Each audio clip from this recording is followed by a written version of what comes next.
Hello, and welcome to We Live for Saturday, your favorite college football podcast. I'm your co-host, Mike, and with me, as always, is your other co-host, John. John, it was a dark and stormy night, and I'm not being, metaphorical here. It's actually storming. Yeah, it is a very dark and stormy evening here in Minnesota, where we're recording. So if you hear some thunder going through, just know that that's what's going on. Or if you see some lightning behind me through the windows, that's what we're in the middle of. But I think it's only supposed to last maybe through till like 8 o'clock. So hopefully not too long. But yeah, not too bad.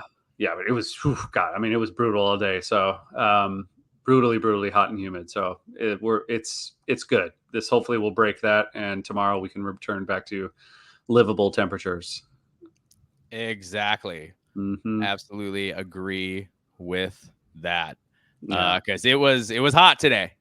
Yeah. It was ungodly hot. I think it was like 92, 93, something like that, 94, somewhere in there. Feels like up to as much as like 104. Yeah. Feels like 104. Yeah. And that's the hottest day of the year so far, I believe. I think so too. Yeah. We've had a relatively okay summer as far as heat. There's definitely been some moments, but this was definitely the hottest that we experienced so far this summer. And hopefully that's it. And hopefully it's all back to low 80s, maybe in the 70s, I'm ready for the 70s. I'm pretty over the 80s, honestly. Yep. I'm ready for it to be in the 60s and 70s and have it really be fall. I think it's supposed to get down there soon. So I just hope it's not like that false fall, because we always get that, there's like a week where like, oh man, it's here. And then it jumps back up into like the high 80s for like a few days. And then then it finally turns to fall. So, but yeah, it's just the way it is, man. Minnesota weather. So, but all in all, man, things are good. No major complaints here. Just looking forward to this podcast. There's lots to cover. Yeah, me too. We are previewing week 1 in the Big Ten. Mm-hmm. And in case you didn't see, we just did our season prediction or season predictions. Yep. Preseason predictions. Excuse me. I can talk, I promise. For the Big Ten. We put those out yesterday. So look for those preseason predictions. And this is our week 1 preview. So we are going to briefly preview all 18 week 1 Big Ten games. Yeah, and you can find that podcast and this one on YouTube, Spotify, Apple Podcasts, Google Podcast, and Podcast Addict. And if you want to find us on Twitter, we're at We Live for B1GSat. And we have Mike here at Alibaba26 and me at Norwegian Gopher. So look us up. Let us know what you think about our preseason polls. And let us know what you think about these previews, too. We'd love to hear it. Yeah, absolutely. And leave us a 5-star review if you're just going audio only. And you can tell us how terrible we are as long as it's a 5-star review. We'll even read it on the air. Yeah. We will. Happy to do it. YouTube comments, go after us for sure. Yeah. I like when people walk into the comments and tell us what's up. I do too. It's great. Or on Twitter, wherever. We can go at it all places. We can have that conversation. Absolutely. All right, John, should we jump right into this week 1 preview since we have a lot to preview? Well, yeah, we should. All right, so I was thinking we would just go in order of the games played. All right, sounds good. Unless you want to do it differently? No, that sounds great. Okay. So the way, if you are a frequent listener to the pod, you may know this, but if you're new, John and I had we had a team draft earlier this year in which we each drafted. We left out Minnesota because we're both Minnesota fans, so we're going to cover the Gopher games regardless. Mm-hmm. But we drafted the other 17 teams in the Big Ten, and each of us took half for the non-conference season. And now we're here in the non-conference season. So it would be too much for each of us, as we have jobs and lives and whatnot, to preview all 18 games each. Both of us took half of them. And then that's how we're going to do the non-conference games this year. Mm-hmm. Yes. Yeah. It just makes it so much easier because this is going to be a lot. And, for anyone out there, we're going to do our best to cover as much as we can, as diligently as we can, as we always try to do. So if we miss things, feel free to let us know. Honestly, fill us in, enlighten us. We would love to hear it. And we'll make sure to cover it and correct ourselves or whatever we got to do. Because this is a podcast for Big Ten fans and people who really love it and in-depth knowledge about it. And we want to give you that as much as possible. And so if there's anything you want us to do or say or touch on next time, please let us know. And our conference is so all encompassing that there's no way everyone has different bits of knowledge that we don't have. Yep. So we are open to learning as much as we can so we can cover these teams the best way possible. Yep. All right, John. So first off, we've got your Rutgers Scarlet Knights this Thursday, August 29th, hosting Howard. This is a 5 p.m. game on the Big Ten Network. I'm really looking forward to this Thursday, by the way, because I get both Rutgers and Minnesota, so that's exciting for me. So there's a lot going on for me here. With this game in particular, everyone is very high on Rutgers this year, and they should be. As we've talked about previously when we did the in-depth analysis on the team, I think there's a lot of reason to be up on this team, and I would fully expect a win here. But I need to talk a little bit about last year and what happened with Northwestern. And Northwestern, which turned out to be a very good team and won 8 games, or at least a very well-coached team and won 8 games. But Howard gave Northwestern a bit of a scare last year, if people don't remember. Big scare. Yep. So this is a program that, yes, by all rights, Rutgers should handle. It shouldn't be much of a competition. But if you are not going in there focused and locked in and disciplined, Howard could turn the tables. I don't think necessarily enough that you are going to see Howard win against Rutgers, but it could be closer than what you would want it to be, especially what I think Schiano would want it to be. I think they're going to want to come out this season, and especially with all this the hype that's surrounding Rutgers and Schiano's team here, and all the talent that's coming back. They're going to want to show everybody and make a statement right off the bat. And I think Howard is a great team to do that against. But they got to be careful. I think they will. I think Schiano is going to have them disciplined and have them locked in and focused. I think for the most part across the board, for me, the only part, as we both know, and just from our experience, it could be totally different this year. But it's going to be Ethan Kaliakmanis, as always, as we've talked about. He is the wild card this season, and it could go from game to game. He may look great from drive to drive. From drive to drive. Yes, you're right. And unless Kirk Shiraka and Schiano can find a way to get through to him, and he's grown a bit mentally and he's matured, which is very possible, and he could be a totally different quarterback. It is possible.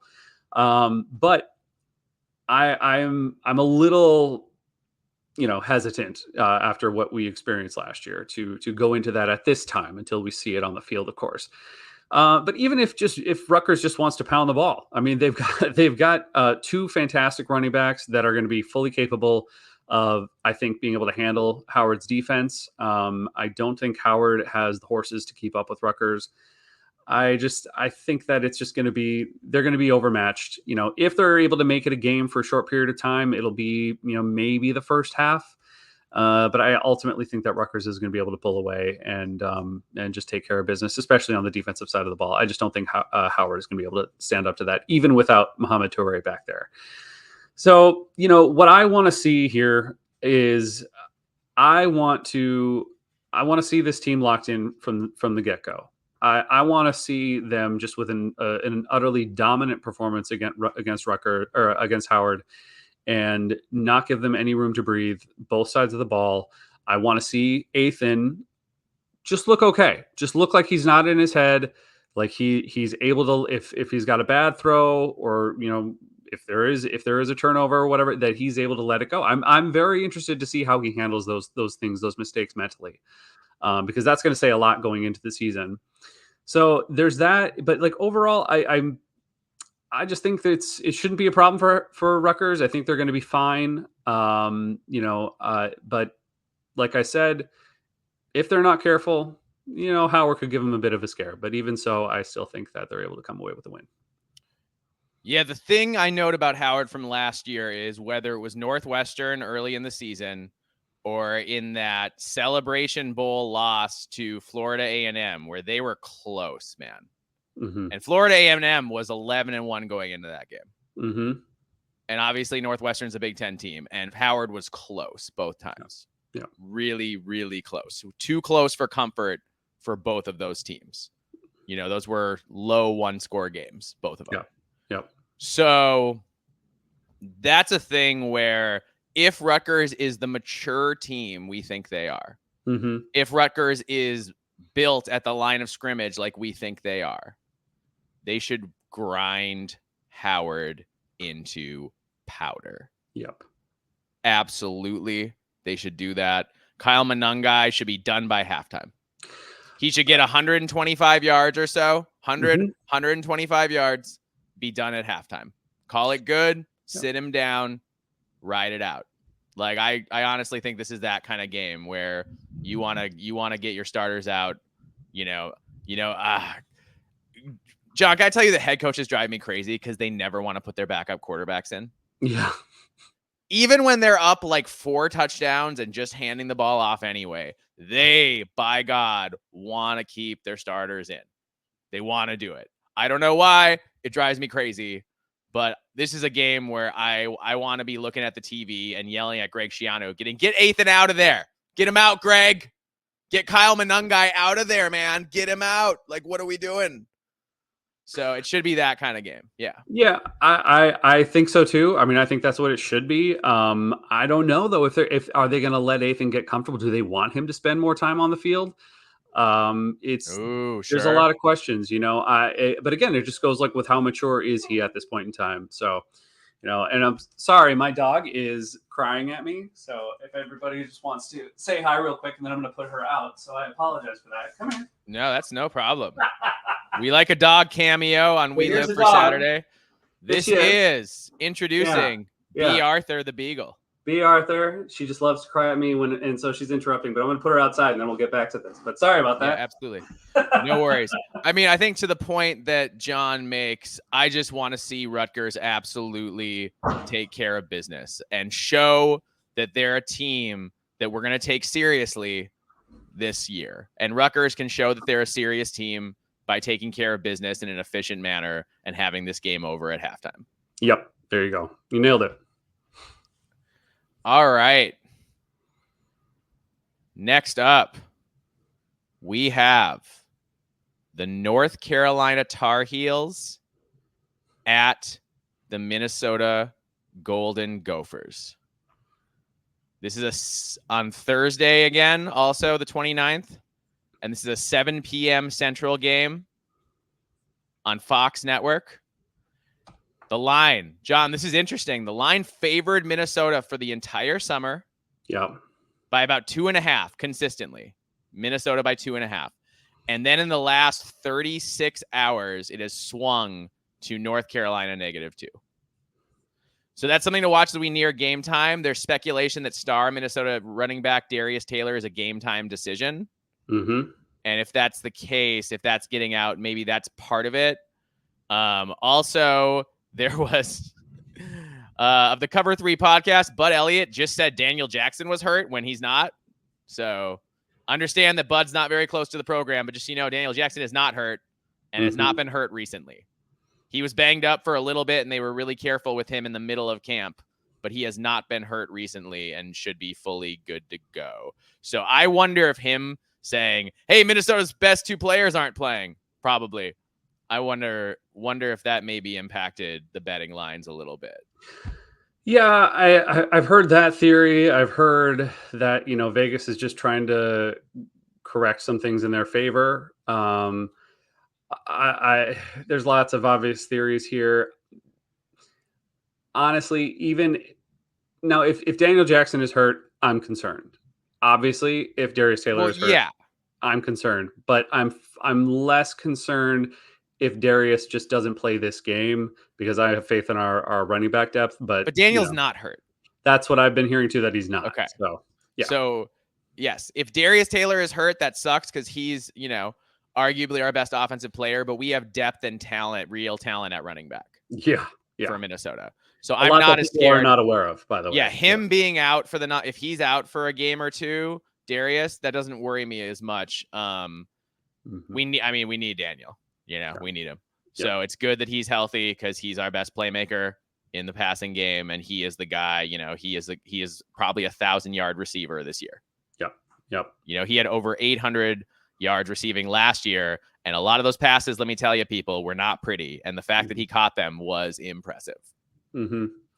Well, and just to go back again with the Cover 3 podcast, and who are the guys that are just clearly not very close to the program, they don't know or have not really taken into account who Marcus Major is, or Sia Bangura, or Jordan Newbin.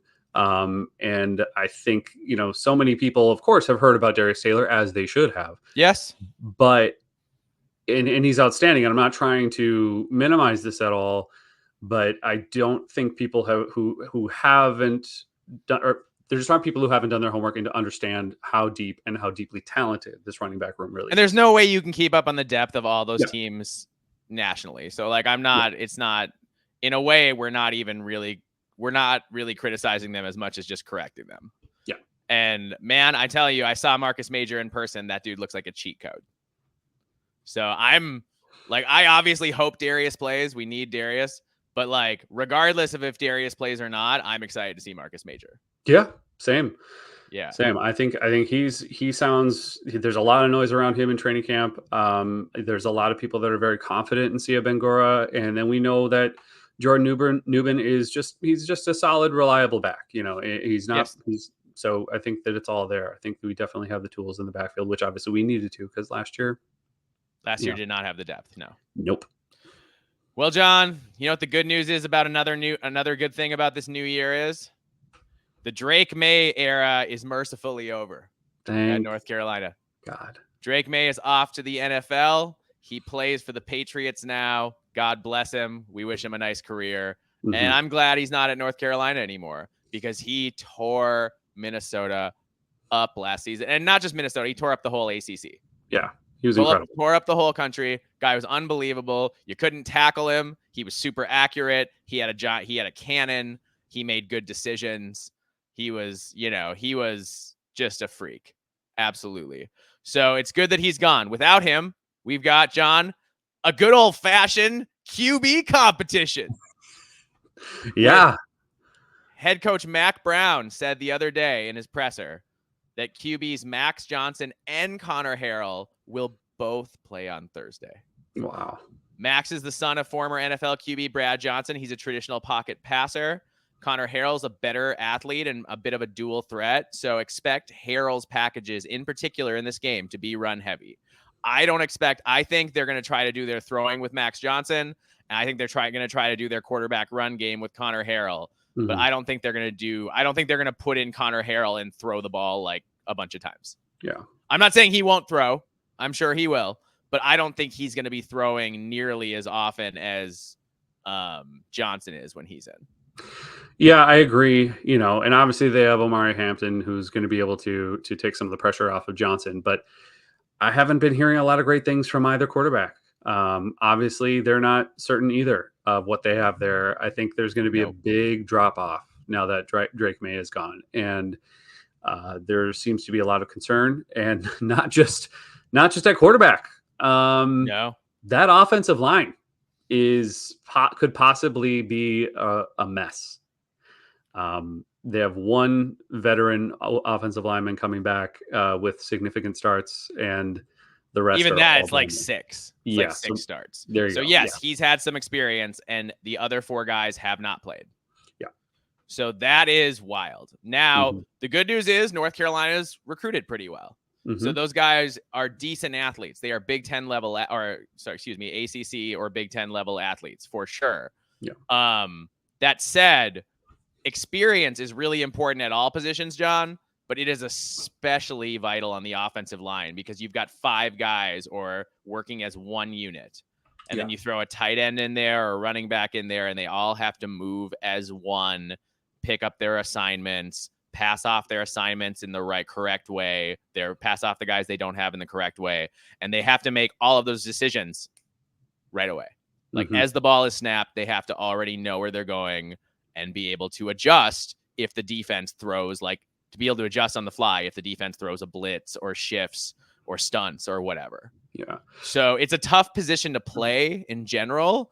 And so that's why you want, generally in college, especially, experienced offensive lines are good offensive lines. Yeah. And I have a feeling that Minnesota's defensive line is going to be a lot better than last year.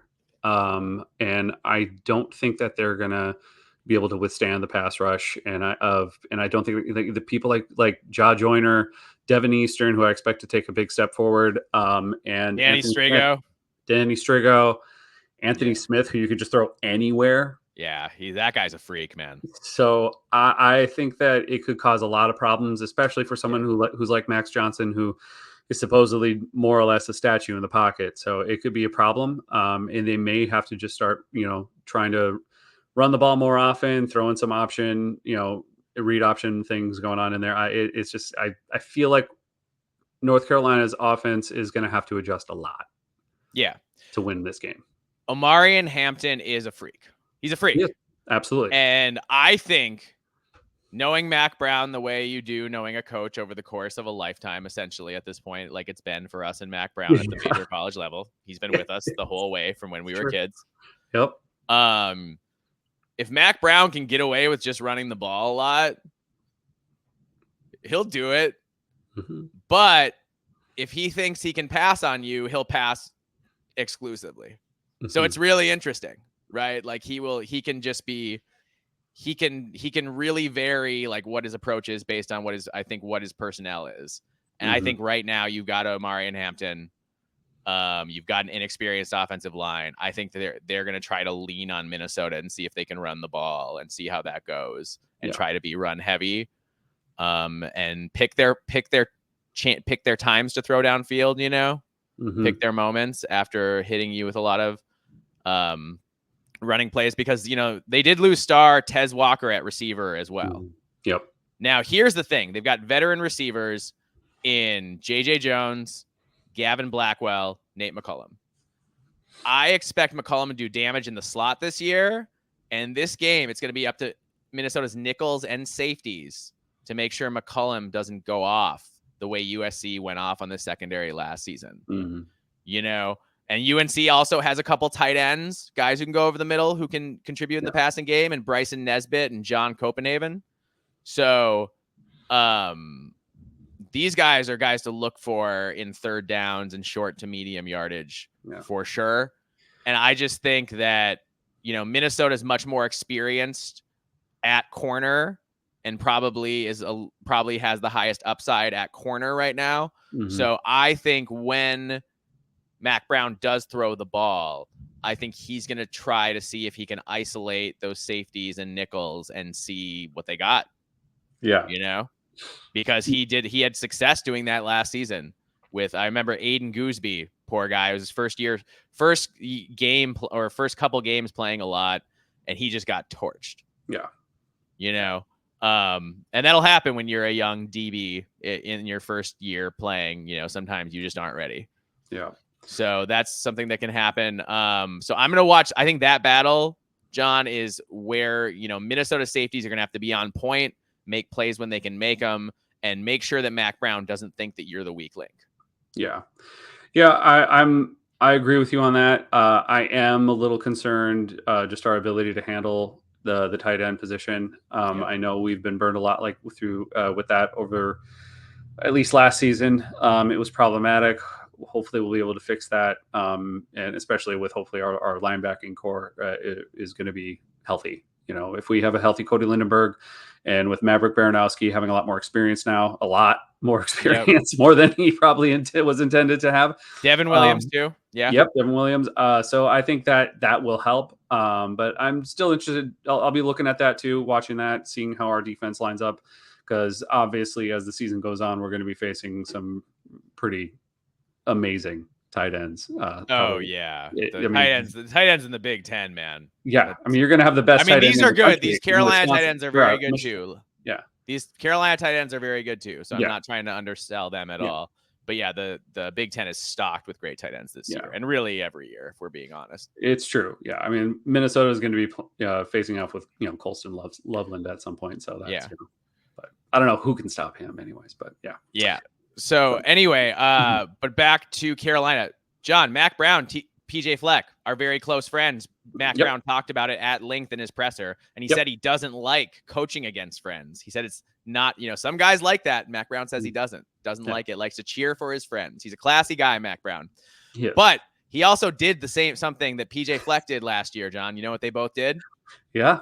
They both fired close personal friends. Mm-hmm.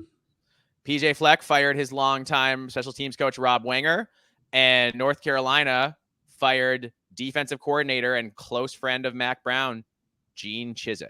Mm-hmm. And in his place, he hired Jeff Collins, who last we saw was failing miserably as Georgia Tech's coach, trying to get rid of the triple option when the triple option wasn't broke, man. Wasn't broken.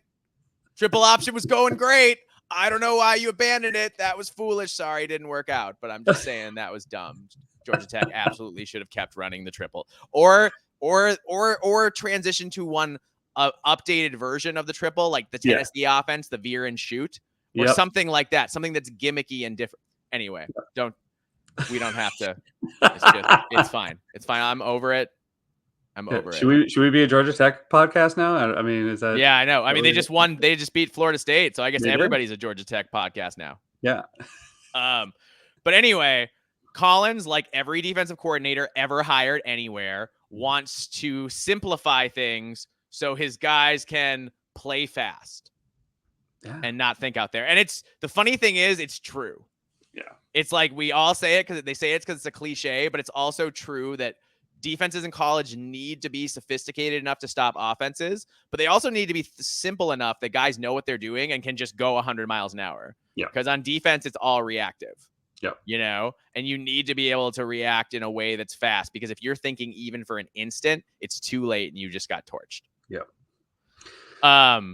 So on the D, they've got star defensive end Kamen Rucker, who is joined with Desmond Evans and Bo Atkinson. They got a big transfer at D tackle and Ole Miss tackle Joshua Harris. The kicker, John, Noah Burnett, was second team all ACC last year after making, get this, 19 of 20 field goals and all 43 extra points. Wow. So he's legit. And we've got a fantastic kicker matchup between Burnett for North Carolina and Dragan Kesic, the reigning Big Ten kicker of the year for Minnesota.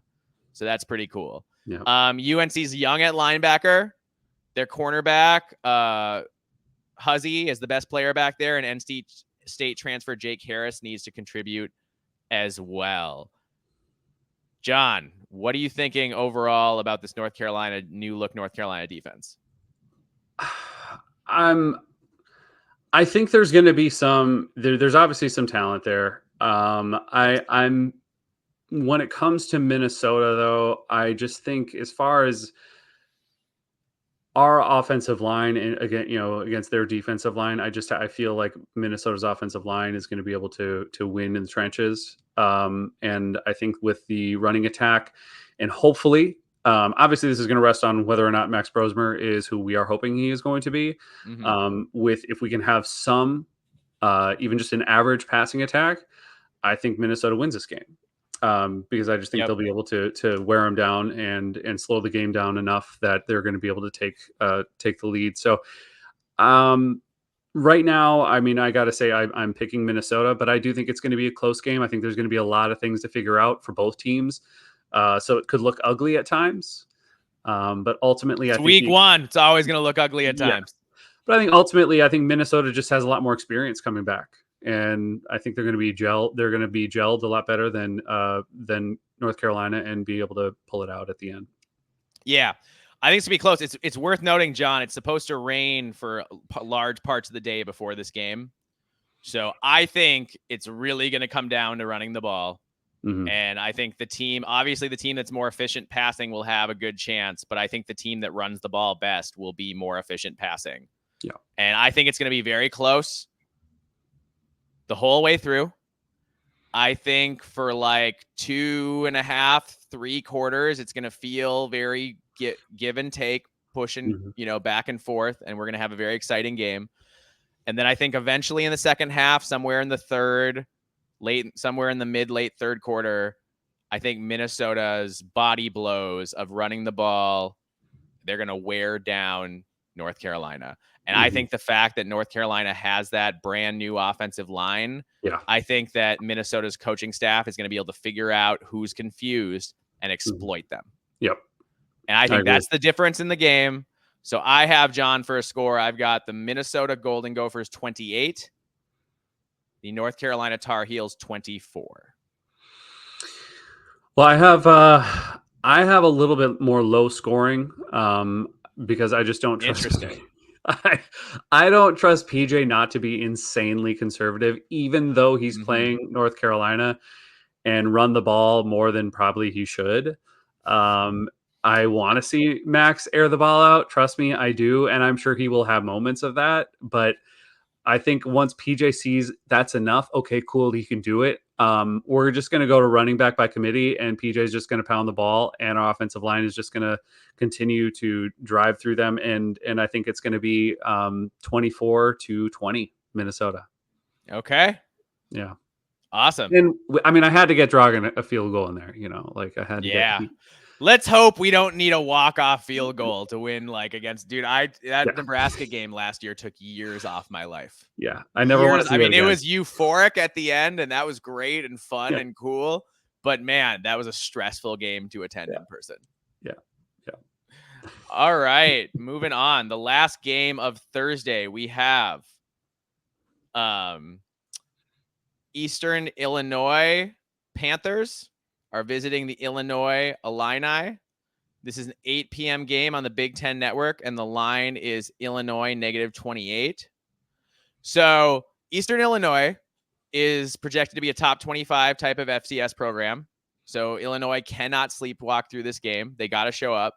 They led the FCS in turnover margin last year with a defense that forced 25 takeaways, which is, over 2 a game. And Illinois doesn't have the type of team that can overcome a ton of mistakes. So if Eastern Illinois is going to have any chance in this game, they've got to win the turnover battle and win it decisively. On the other side, QB Pierce Hawley and RB MJ Flowers form a good veteran punch in the backfield and won't be fazed by dealing with a Big Ten defense. EIU has a combination of returning production and newcomers needed to step up at wide receiver. And on the O-line, they returned 3 starters and 4 other guys with playing experience. So that should be a decent offensive unit. They're experienced at linebacker on defense and will lean on star players in Nick Coates and Anthony Shockey. So these guys were largely overlooked by Illinois in recruiting. It's Eastern Illinois, right? It's the directional state school. So they will play with a chip on their shoulders. They will bring the intensity. They're going to go after Bielema hard, and Illinois is going to roll all over these guys, John. I think this could be close for maybe a couple quarters, but I just think that Illinois offensive line is going to eat, and they're going to eat. Yeah, I think so too. I think this is going to be a good chance to really get Bielema some good experience, hopefully with Altmaier getting comfortable in the pocket and being able to see how far he can stretch the ball, and also just get Caden Fagan rolling. Really just getting him some reps and getting him in there and solidifying that offensive line. This is just a nice warm up. It's a nice warm up game. Yep. I think that it shouldn't be any issues on either side of the ball, really. Obviously, I know we have some questions with their defense, but I think they should be just fine against this team. So, yeah, I think they roll to an easy win. Yeah. So Illinois, I'm not going to put a score on it, guys. I think it's but I'm thinking it's in the 42-10. 42-13 kind of, because I do think Eastern Illinois will do some things offensively. I do think they'll have some success, not a lot, but some success. It's essentially how I feel about Rutgers and Howard. I know I didn't give a score on that either, but I feel the same way about that. Yeah. When we get in a conference game, we'll always give scores, but I'm not going to promise to always give a score for these out-of-conference games. If this is a game that your team is supposed to win and we think your team's going to win convincingly, then let's just leave it at you're going to win convincingly. Yeah. That's good enough for me. Same. All right. Next up, we move to Friday, August 30th, 6 p.m. on the Big Ten Network. And we've got the Florida Atlantic Owls coming to visit the Michigan State Spartans. Mm-hmm. Yeah. Well, this is kind of an interesting game here. You got former Texas head coach, one-time Ohio State offensive coordinator Tom Herman here. He enters his year 2 of his rebuild. Yeah, I forgot Tom Herman was there. Yeah. So that's Man, great. Remember when he was the biggest thing in coaching? I mean, he was the biggest thing in coaching. I do.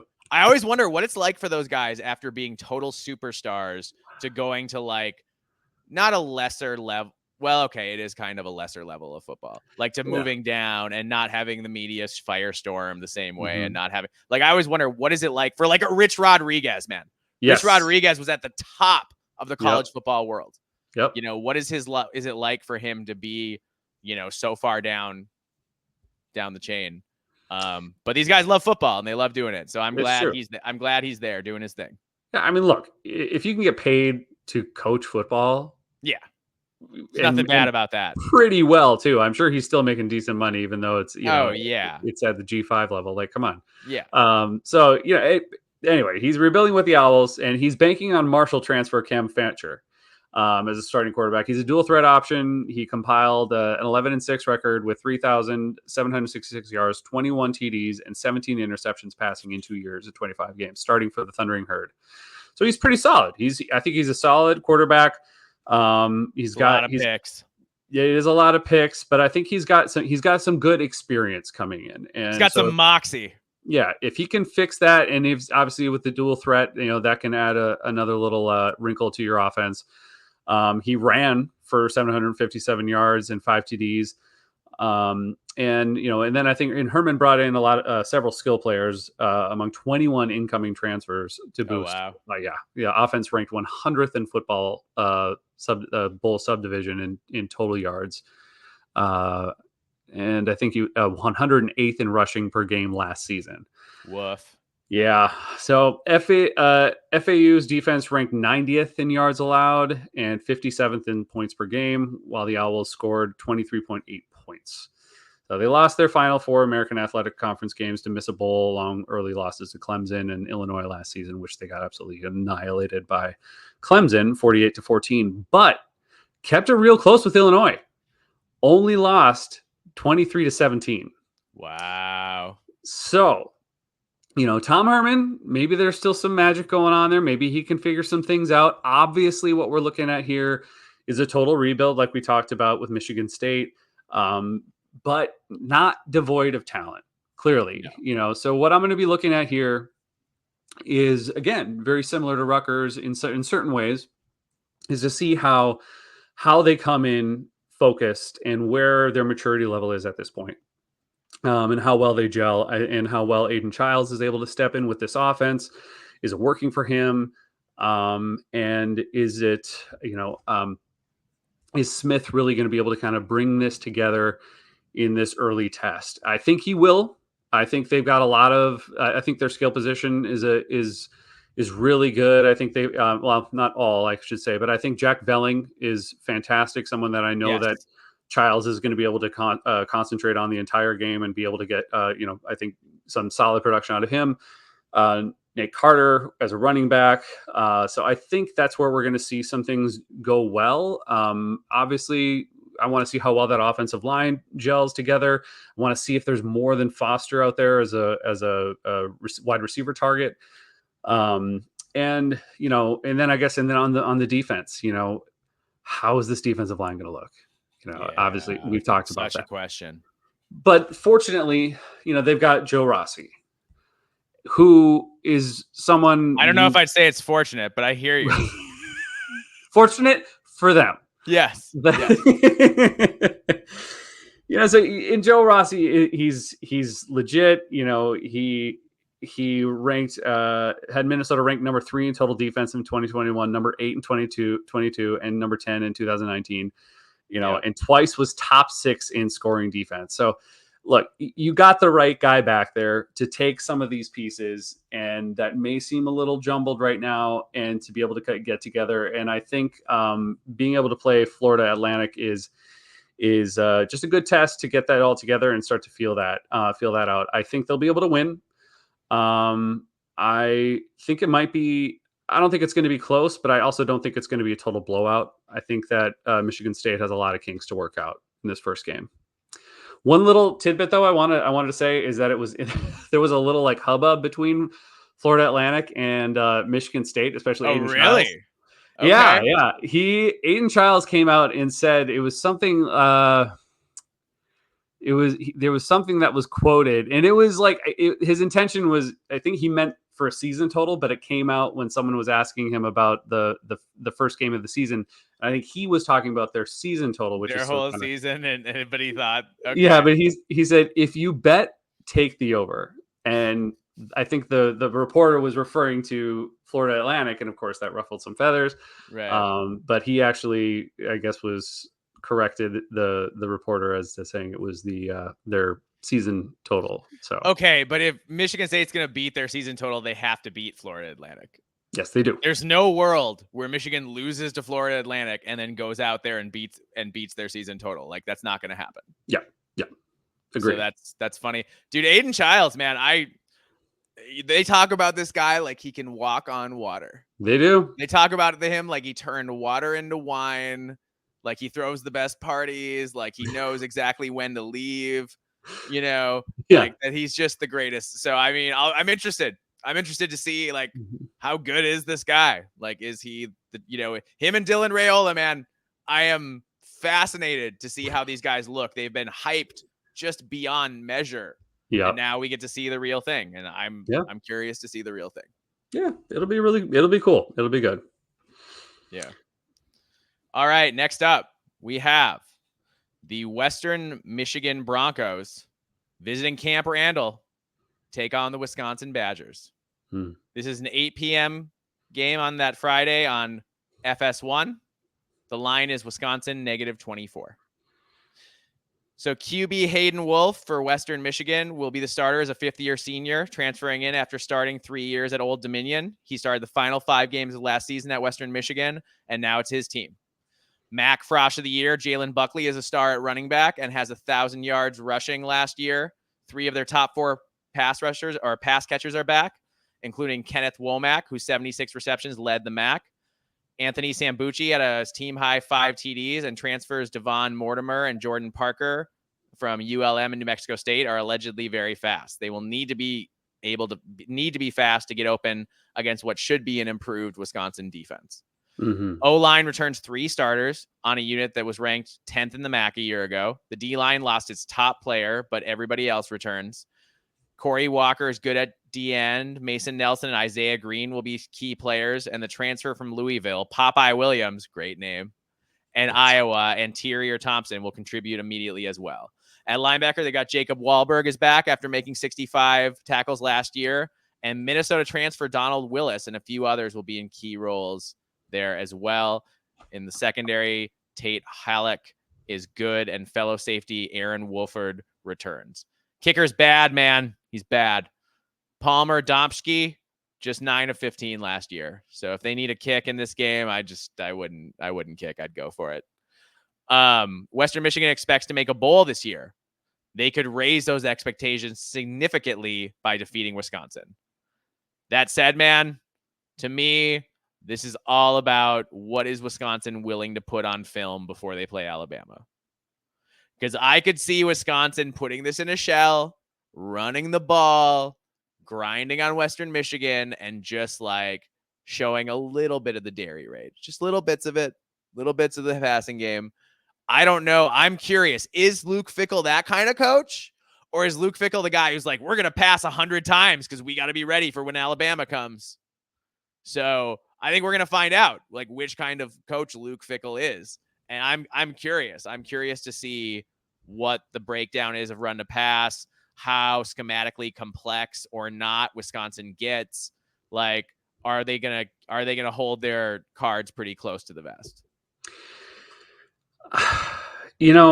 At this point, I feel like, don't you want to show people that the dairy raid works? Yes, you do. Don't you have to? Don't you have to at this point? Yeah, like that. You've Like I talked feel it like up for a if, year and a half. yeah, if you're Phil Longo right now, you have to prove that this offense works. And Western Michigan is a team that you can test that out and you can prove it. And I think if they don't, if they don't go with that, and all of a sudden, they start going back to a full, a dominant running game, which is like obviously that's their old identity, and it worked very well. But then are you just advertising to your fans that like, yeah, sorry, we messed up? Things aren't really going to change. Yeah. Yeah. No, I think you're right, man. You make a strong point. I do think, and honestly, I just think you want to have the reps in. I think you want to have the game reps in before Alabama comes to town with that vaunted defense and Jalen Milroe leading that high scoring offense. And like, you're going to have to be ready. So yeah, I think I was leaning towards Wisconsin being a little conservative here, but now that you put it in perspective, I think I'm with you. I think Wisconsin needs to come out guns blazing. I think you're right. I think there's that. And also you can't, as we well know, you can't drive Ches Malusi into the ground early. No, you need him for that Alabama game. And if if he's already worn out by the time you get there, then I mean, it may not help anyways, but you're going to need him healthy for that game to succeed. Yeah. So no, yeah. I'm with you completely.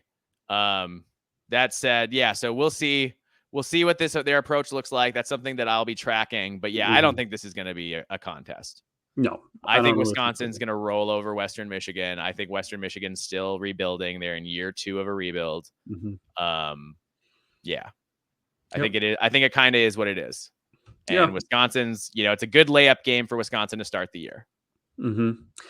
Yeah, looking at their offense, and I want to see their defensive line also, see what their pass rush looks like as well. I'm going to be watching for that too. So it'll be good. Good test. All right. Moving on to Saturday, August 31st. We have number 8 Penn State at West Virginia. It's a big one. Taking on the Mountaineers. The Knits are coming to town, to Morgantown. It's an 11 a.m. game on Fox. It's the Fox Big Noon game, and the line is Penn State 8.5. So West Virginia coach Neil Brown was firmly on the hot seat last year, and then he went out and won 9 games despite the pressure. So he is on the hot seat no more.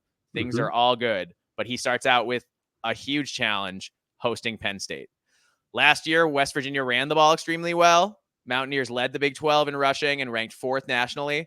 True Frost Jaheim White ran for 842 yards, while CJ Donaldson had 798 yards. So they had pretty good balance there. QB Garrett Green threw for over 2,400 yards in his first year as a starter with 16 TDs and just 4 picks. So he was pretty effective. And West Virginia added Okie State transfer Jaden Bray to a room that was great in 2023. Hudson Clement, Traylon Ray, Rodney Gallagher, Preston Fox are all back, and Cole Taylor is a solid tight end. So I think West Virginia is going to score points. They want to lean on that run bet game. They want to grind you down. They want to run the ball. So that's what the offense looks like. As for defense, the Mountaineers got much better last year, finishing in the top half of the league in yards and points allowed. Depth was a problem, so they hit the portal hard. Bringing in 4 new secondary players, including 2 from Northwestern, 1 from Duquesne, and 1 from Colorado State, in Hollis, Joseph, Gaines, and Crandall, respectively. Last year, they had a lot of injuries at linebacker, which leads to increased depth this year, kind of like another team we know pretty well. West Virginia led the Big 12 with 33 sacks, but didn't get great edge rush play, so they got FCS star Ty French from Gardner-Webb. He was brought in to complement Turin Bradley. And Sean Martin, Edward Vesterbinnen return. Hammond Russell, Fatorma Mulba, Corey McIntyre Jr., and TJ Jackson will play also. The kicker, John Michael Hayes, was 17 for 21 on field goals last year, while punter Oliver Straw averaged a respectable, if unspectacular, 43 yards per punt. West Virginia expects to contend for the Big 12 this year, John. A lot of teams can say that. But I feel like half the Big 12 is contending. Like 2/3. of the league are contenders because they don't have any helmet schools. It's a league without helmet schools. Yep. So it's fun for them because it could be anybody. And why not West Virginia? They're building a bunch of momentum. They bring back a lot of guys from last year. So this is a huge test for Penn State. Ultimately, I think the fact that West Virginia is such a run-heavy team is going to mean that Tom Allen can be really aggressive, can stop the run, and try to make West Virginia one-dimensional and try to really lean on them and make it hard for them to get any ground in the run game. So that's where the game, if West Virginia is going to have a chance to win this game, they have to be able to run the ball and run the ball effectively starting early in the game. If they don't, then Penn State's going to get too many opportunities, and it's just not. And if you give that Penn State offense enough opportunities, they're going to score points. I just don't see how West Virginia is going to be able to run the ball against this Tom Allen defense. Yeah. I don't know how that's going to be possible. I don't know if that's going to be possible for most anybody playing Penn State this season. No. Not unless Abdul Carter just sucks at run stuff. But I don't think he does. I think he's great. I don't think so either. I think it'd be awesome. But maybe if he struggles adjusting to defensive end, it's the only thing I can think of where there's even a question mark. And the likelihood of that, physical freak of not being. No, he's going to be awesome. Of course he's going to be awesome. Of course he is. Like, who are we kidding right here? Yeah. So yeah. Go ahead. No, I think that Penn State is going to take care of business. I do think that it may end up looking a little close. I shouldn't say close, but it's not going to be a blowout. I think that it's going to be competitive, but I do ultimately think that Penn State probably pulls away by 2 scores and wins this game. Yeah, I'm with you. I think this will be close for 2 to 3 quarters. Mm-hmm. I think West Virginia is going to be really inspired. I think the home crowd is going to be liquored up, ready to go. Yep. And I know that this is a big noon game, but this is West Virginia. They're going to be liquored up. They're going to be ready to go. It's going to be intense. All that kind of stuff is going to happen. But man, Penn State's got that size and talent that's just hard to match up with. And I just don't think that a somewhat undersized Big 12 team is going to be able to go blow for blow in the trenches with the Penn State Nittany Lions for 4 quarters. I just don't think it's going to happen. I totally agree. Yeah. So I'm with you. I've got, I think Penn State wins by 2 scores. I don't think it's a blowout. But I do think it's comfortable, right? Like, I think it could be something where like Penn State's up 17, but West Virginia scores a field goal or a touchdown late to make it a 2-score game. Yeah. Because I just think I think by the time we get to the 4th quarter, Penn State's going to be in control. Mm-hmm. Yeah, I'm with you. I totally agree. That's how I see it going too. Yep. Yeah. So, I've got Penn State 10-17, depending on how things play out. Okay. All right. Next up, we have another 11 a.m. game. Got Illinois State visiting Iowa. Well, I did have Iowa winning this game, but now that Kirk Ferentz won't be coaching it, I just don't even know. I threw out all my notes. It's can't handle it. What's going to happen? Yeah, no one knows. No one knows. They're going to be able to make substitutions even. Yeah, it's just going to be a total mess. Cade won't know what's going on without Kirk holding his hand. I think it's going to be a scary, scary day in Iowa City. No. This is Illinois, the Illinois State Redbirds we're talking about here. So don't take them lightly. No, actually, so here's the thing. With that slap on the wrist, I think Iowa's going to be more than fine. I don't think it's going to affect them at all. I think they're going to roll. Just to talk a little bit about Illinois State, because there really isn't much I'm going to say here. Like, there's just so much. I think that there's just not much to say other than Iowa's going to destroy them. But when it comes to Illinois State, but they do have a few people that, some standouts here that were named preseason All-Americans by Phil Steele. So just to pay attention a little bit to Amir Abdullah, Hunter Zambrano, Daniel Sopkowitz, and Mason King. They were all selected by Phil Steele on his watch list for the FCS. And I think that, there's going to be some talent here that they're going to have to pay attention to. But again, there's just zero depth, and they don't have the size or depth of talent that Iowa's going to be able to put out against them. So I don't think this is going to be a test. I don't think we're going to learn anything about Iowa from this game that we don't already know. We're going to learn if Cade's really the starting quarterback or not. That's it. Which apparently he is, but we'll see. But they could also throw in Brendan Sullivan just to get him some reps, because that probably will happen. I mean, I would. So with this game, man, you're not going to know whether or not Iowa's offense is different and changed. You'll see some motion from Tim Lester and all that kind of new stuff. But I am not going to gauge this game. I'm not going to gauge their offense based on this game at all, whether or not it's improved. No. It's not a test. Nope, not a test at all. This is a name your score, roll the helmet out there and name your score kind of game. Exactly. So sorry, I don't have a lot to say. Because there's not much to say. I was going to roll to an easy win, and for all the reasons we've talked about previously. You know what I think they're going to do now that Brian's gone, though? I do think they're going to score more than 25 points. You think so? Okay. I think so. Against Illinois State, I'll give it. Yeah, against Illinois State? Yeah, I think right. They're going to clear 25. I think that's a safe assumption for me to make. All right. If they don't, we're going to have to talk about that. If they somehow don't, which I think they will. Mm-hmm. But if it's 24-3,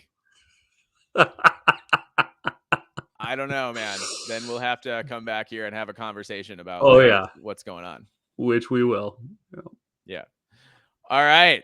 Next up, we have the UConn Huskies playing the Maryland Terrapins.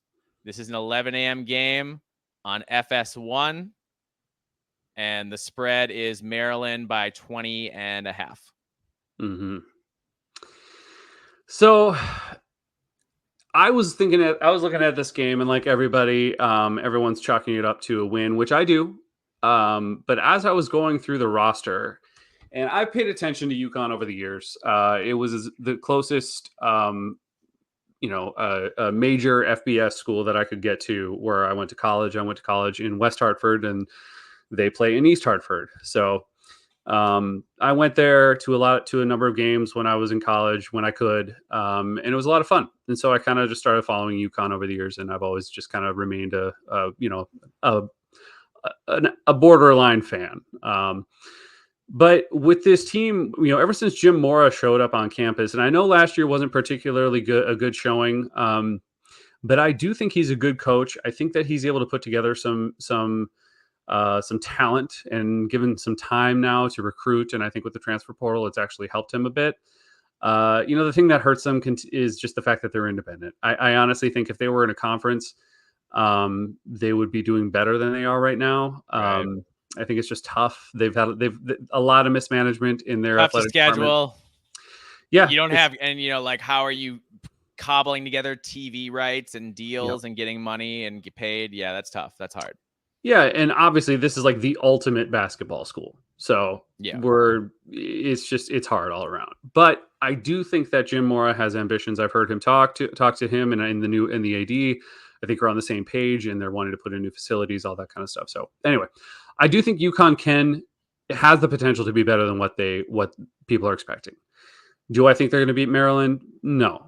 But what I did, looking through their roster, find some very interesting additions from last year. And I'm just going to read off some of them here, and it's a lot of Big Ten talent. We've got Skylar Bell from Wisconsin, who is a wide receiver. We've got Nick Evers, former backup at Wisconsin QB. Dean Ingram, a Wisconsin DB. TJ Sheffield, which a lot of us remember from Purdue as wide receiver, who was able to produce quite a bit. I think he was pretty good at Purdue last year. You got Jack Stewart, who's a Michigan offensive lineman. And you got Luis Hansen, Michigan tight end. So there is some solid talent here. I understand they may not have started. Some of them did. Obviously, some of them didn't. But you don't get recruited to those schools if you're not talented, if you're not good enough to make it onto their roster, and they were.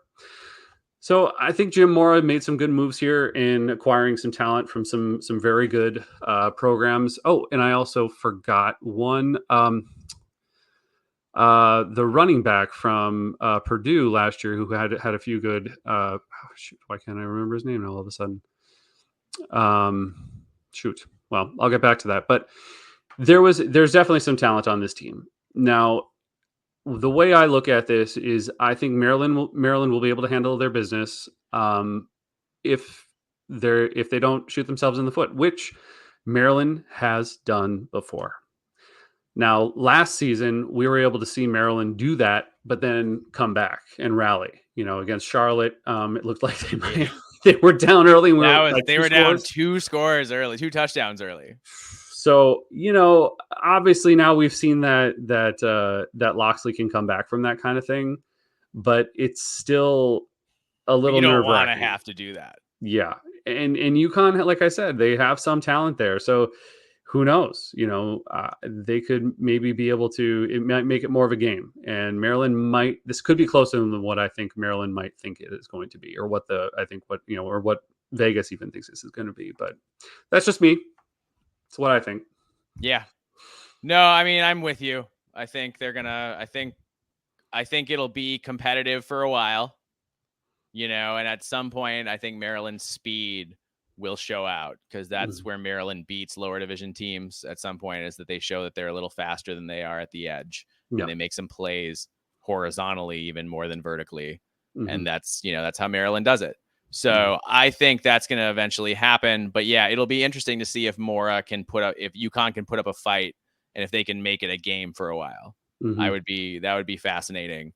Also, man, MJ Morris at QB and this new look offensive line. What does that look like? Because if I'm UConn, if I'm Jim Mora, I'm saying we're selling out to stop the run.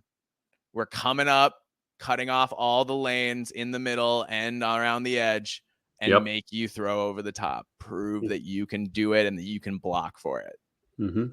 So I think that's what UConn's going to do. And I think we're going to find out if where Maryland's passing game is at. I think we're going to find out real quick.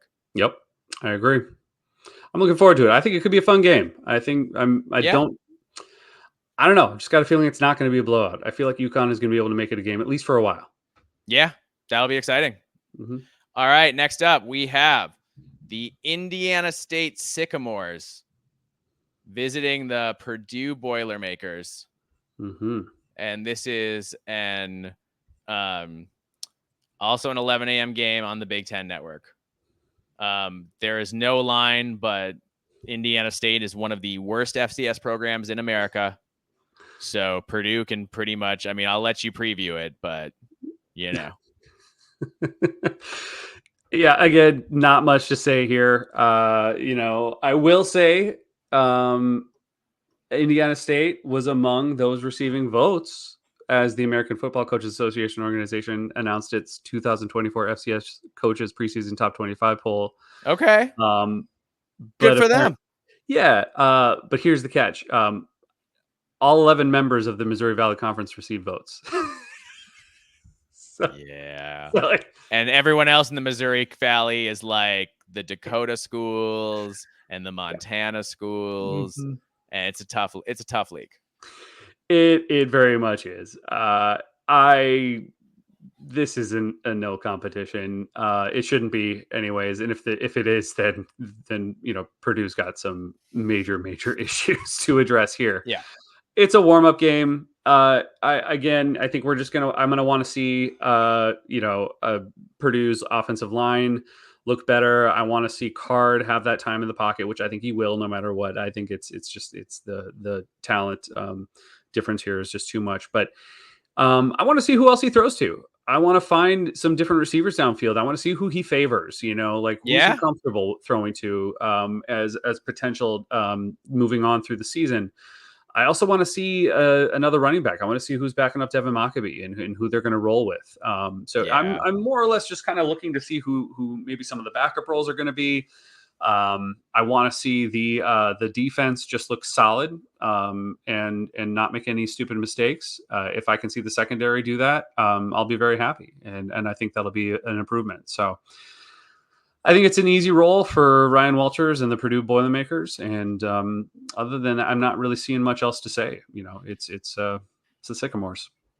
It's the Sycamores, and that's most years that's enough, and we all know what you mean. Yeah. So yeah, that should be. It's one of those games where they should roll it out, name their score, and if for some reason they can't, then we got to be worried about them. Yep. But I think they will. I think they'll name their score. I think it'll be fine. Yep. Agreed. All right. Next up, we have the Akron Zips visiting Ohio Stadium to take on the number 2 Ohio State Buckeyes. This is a 2:30 p.m. game on CBS. The line is, get this, John, Ohio State by 49.5. 49.5. Not 7 touchdowns. 7 touchdowns plus another score. Wow. Unless you think Ohio State's going for 2 against Akron, and I feel like they're not. That would be rude. That wouldn't be nice at all. All right, let's talk briefly about Akron. Cal transfer Ben Finley will start at QB. The running game was, John, 131st in the country last year. Woof. Led by running backs Kellogg and Simmons. Kellogg played sparingly last year, while Simmons comes after 4 years at Michigan State. Top 3 pass catchers are gone from last year. Watch for Alex Adams to make plays on the outside, and also for Arizona State transfer Jake Newell to make catches as a tight end. On D, Akron was 81st in points allowed last year, thanks in part to a -9 turnover margin. That said, the Zips were 32nd in yards allowed. So they're pretty good, actually, as a defense, other than the scoring thing. Their offense was not doing them any favors, essentially. Yeah. And they appear to be strong there again on defense, with 3 starters back on the line, led by All-MAC first team defensive end CJ Nunnally. 7 sacks last year. Cornerback Devontae Golden Nelson led the team with 2 picks last year, while nickel Darian Lewis was 3rd in tackles. The punter's awful in Dante Jackson, John. He's bad.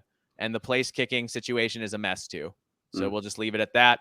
Akron was 2-10 last year, and they look to improve from that. Ohio State is looking to win a national championship.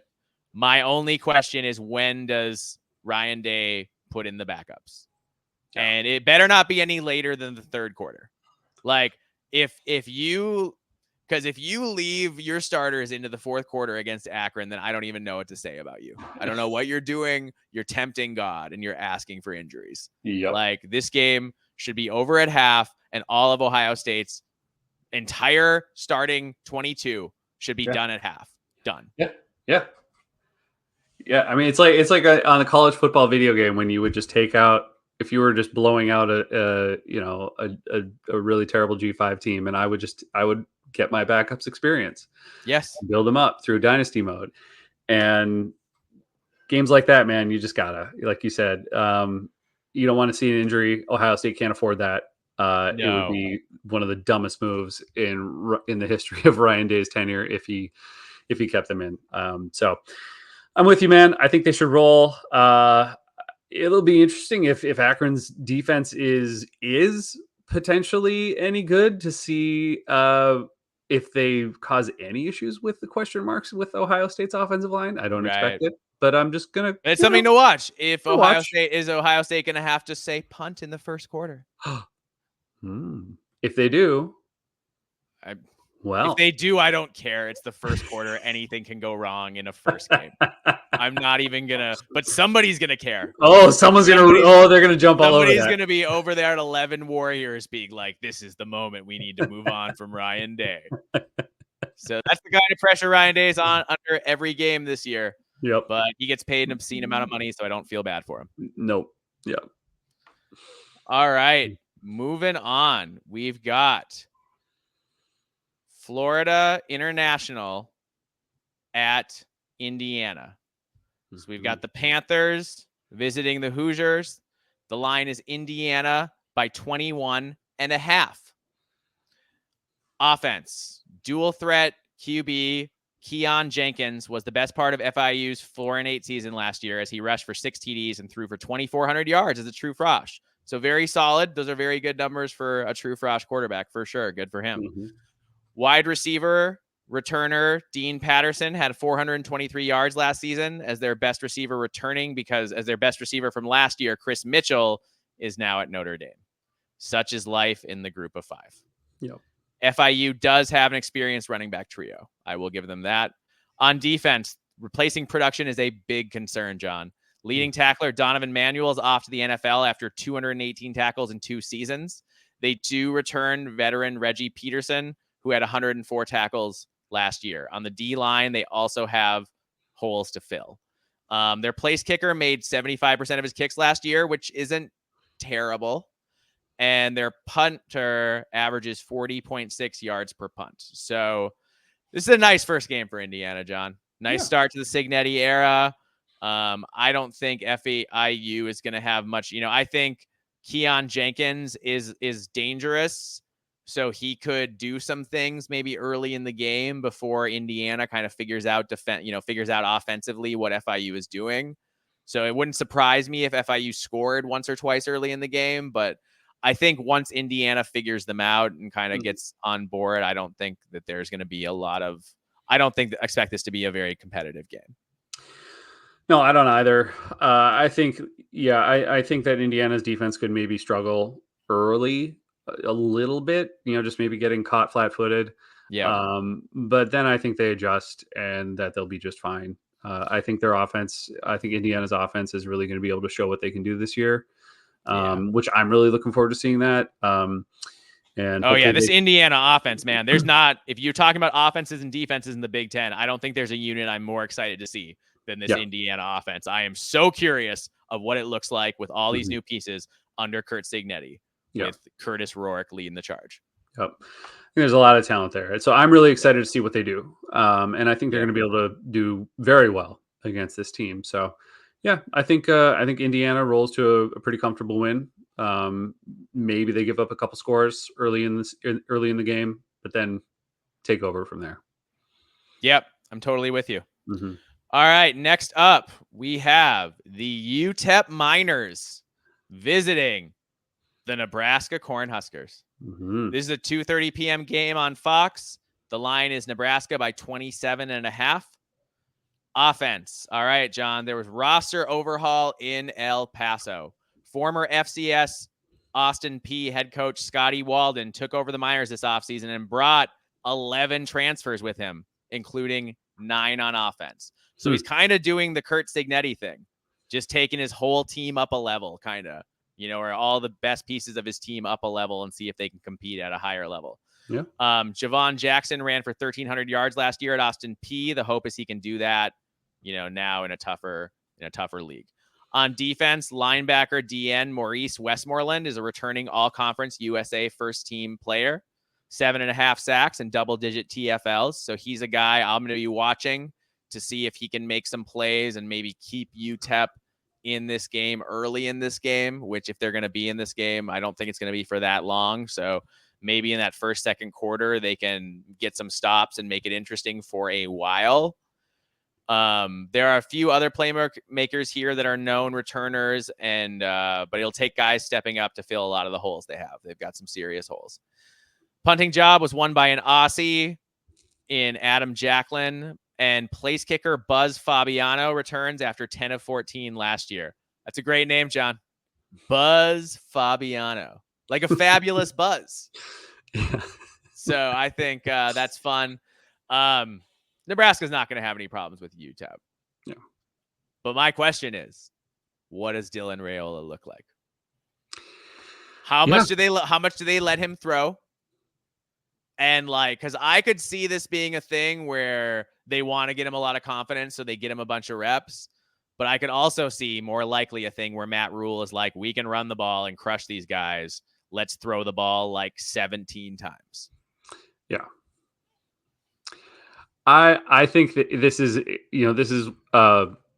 Riola's coming out party. This is what everyone's going to want to see him. If, I don't know. I feel like Husker fans will be split if they let him air out the ball too much, or if they don't, and want to like keep him, more or less a secret until the Colorado game.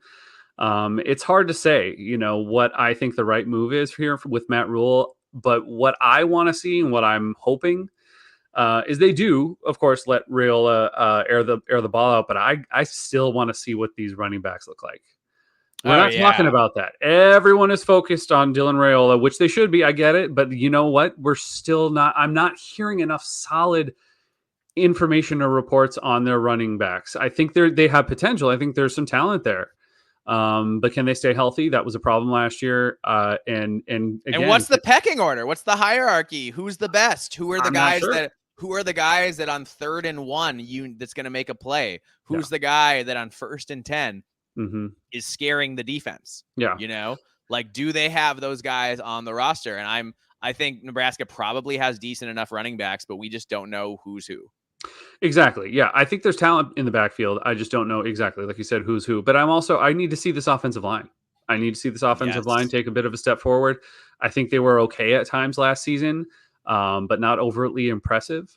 So I want to see that, and I got to see who else Dylan Raiola is going to throw to besides Fidoni. I know there's options out there, but we got to see who really clicks. So yeah, there's a lot of interesting things on the offensive side of the ball. Defensively, not worried about a thing, to be honest with you. I mean, maybe there's places in the secondary, I guess I could say, but like in this game, my only question in this game is the secondary going to have any busts? Yeah. If they do, I still don't think they lose, but I'm not terribly worried about it. Yeah. I think that defensive line is going to cause a lot of problems for UTEP. So man, it's just exciting. I think it's just another one where you just want to see where they're at. This is a good first test for Nebraska. I think it should be a relatively easy win, but I just want to see how many hiccups there are along the way. That's all. Mm-hmm. Absolutely. I'm with you. I'm very curious for this new look offense. I think the defense is going to do what it wants. Yeah, absolutely. 100%. Yeah. All right. Next up, John, we have one of the better games of week 1. Mm-hmm. We've got Miami of Ohio visiting Northwestern. Mm-hmm. It's a 2:30 p.m. game on the Big Ten Network, and the line is Northwestern by just 2.5 points. Mm-hmm. John, what do you think about this one? I've been looking at this game. I've had this game circled all offseason. Yeah, this is a big deal. I think this tells us everything about what happens in Northwestern season. I think it's that big a game. Yeah, I think this is for sure. This is a bigger Miami, Ohio is the Red Hawks. Sorry, I forgot to mention that. Yeah, and actually, I made a mistake. I was thinking too far ahead. Dylan Downing is now running back for the Miami Red Hawks, and he was on Purdue. I was saying he was playing for a different team before, so sure. I apologize for that mistake. But yeah, so which is I'm going to touch on here. But now, what you and I have talked about here is the main focus here is let's look at Brett Gabbert. He was one of 36 quarterbacks named to the 2024 Davey O'Brien preseason watch list on Thursday afternoon. The 6-year senior, he's started 39 games in his career. He's thrown for 8,375 yards and 59 touchdowns. He has twice earned all MAC honors, 2021 and 2023, and was named the 2019 MAC Freshman of the Year.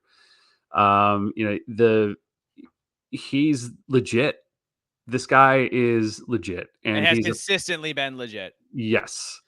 I remember when they pushed the Gophers a little bit. I think it was 2021. Yeah.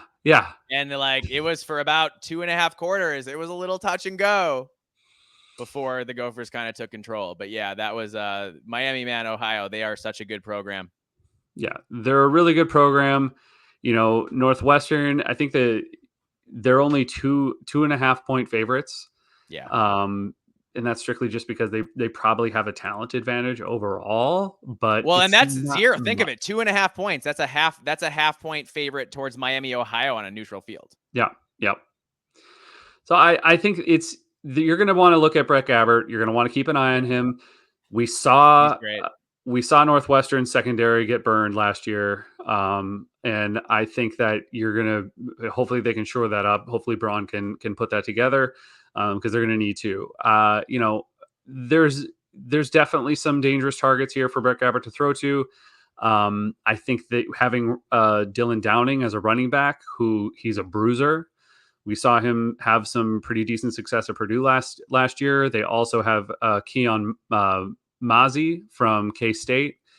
So there's definitely some talent here from Miami of Ohio. Oh yeah.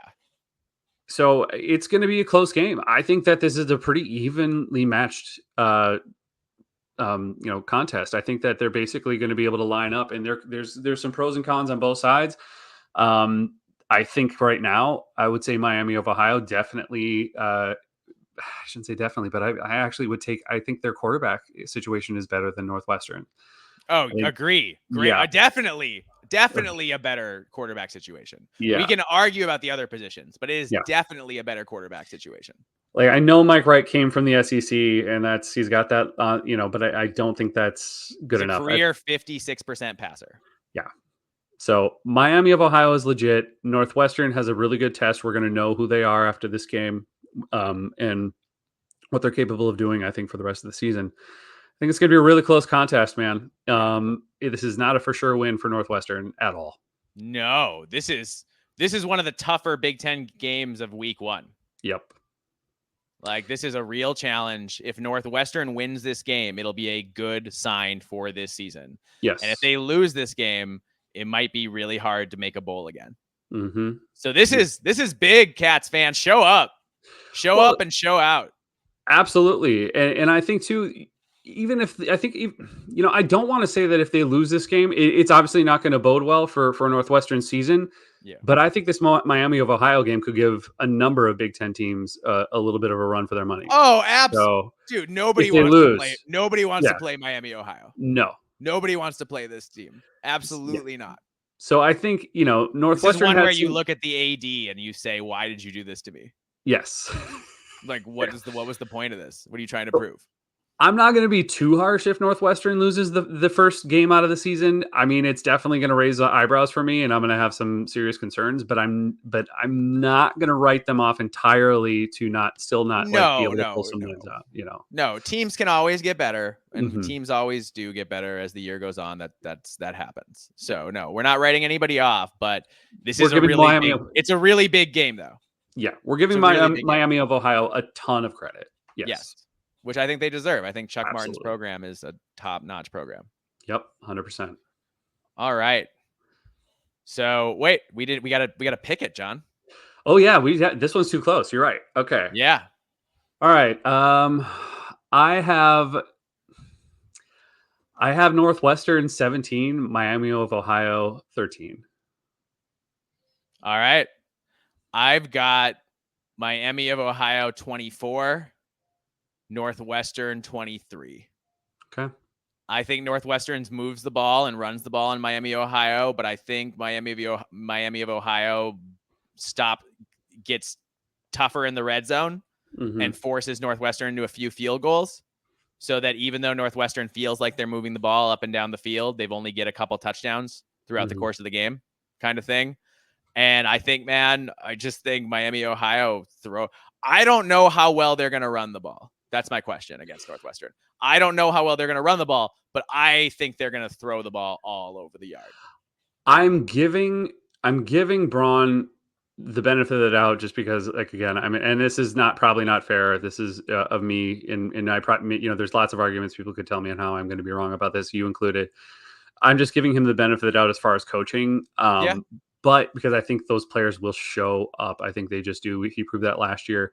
But to call myself out though too, I saw Dylan Downing do some good things last year with Purdue, and he's hard to stop when he gets going. So I do think that Miami of Ohio will be able to run well enough. And Gabbert is Gabbert's so good, man. And he's seen everything. There's nothing you can't rattle this guy. You can't rattle him. You can't show him some exotic look that he's never seen and expect that he's going to throw a pick. Like, it's probably not going to happen. Yeah. I'm with you. Right on. So, John, our first disagreement. Mm-hmm. That's big. I like that. I can't wait to come back. Come back for the review show on Sunday and see who was right. Because we like bragging rights because we're petty here. That's right. Only way to be. All right. Next up, we have Idaho at number 3. The Idaho Vandals at number 3, Oregon Ducks. It's a 6:30 p.m. game on the Big Ten Network. And I don't even think there's a line. No, there isn't. There's no line. So this is there's a reason there's no line, folks. Uh-huh. Yeah. I mean, it's Oregon and Idaho.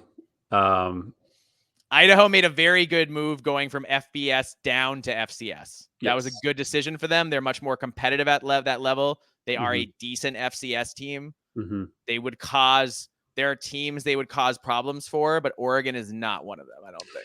Yeah, and Idaho is not NDSU or SDSU, or Montana. Or Montana. Yeah. Or Montana, one of the Montana schools or Dakota schools. No, they're not. Yeah. So Idaho is not that. They're not bad. They're not a bad program. No. So and this is a team, Oregon is a team that you and I have been talking about ad nauseum about how we're I don't know what to say.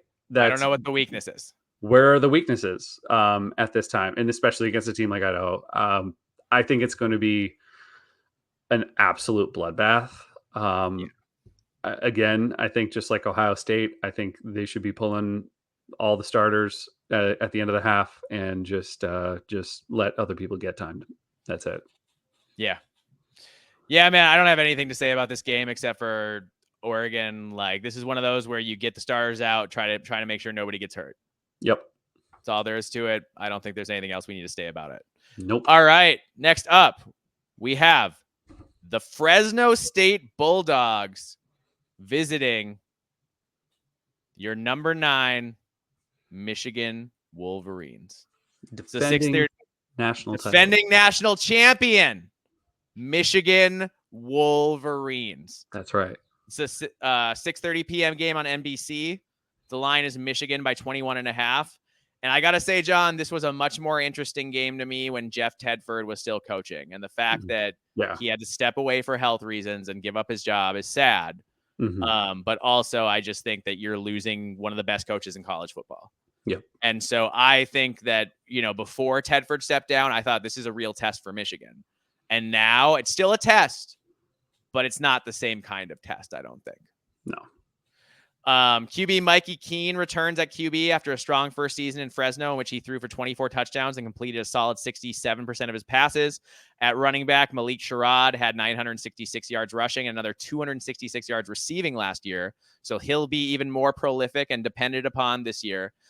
At wide receiver, the Bulldogs returned 2 of their top 4 pass catchers who had over 500 yards receiving last year. Jalen Moss should be all conference as the top wide receiver, and Mac Delana is a capable vet.